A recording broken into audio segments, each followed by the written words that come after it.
Welcome to Artificial Professor. In this video, I'll explain how to add stickers on WhatsApp. So it's very simple and easy process. First, make sure your WhatsApp app is up to date. After this, open your WhatsApp.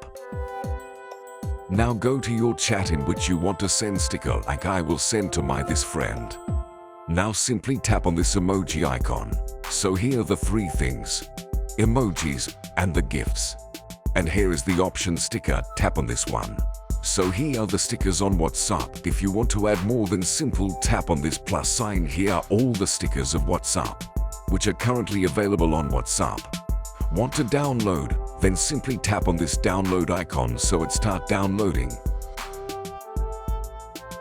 So as you see, it's downloaded successfully. Now want to use this. Let's go back. So as you see, here are the sticker which I downloaded just now. Tap on this one, and from here you can use the sticker. And you can also send this to your friend by tapping on this one. So by this way, you can add stickers to your WhatsApp. If this video was helpful, please like, subscribe, and see you in the next video of Artificial Professor.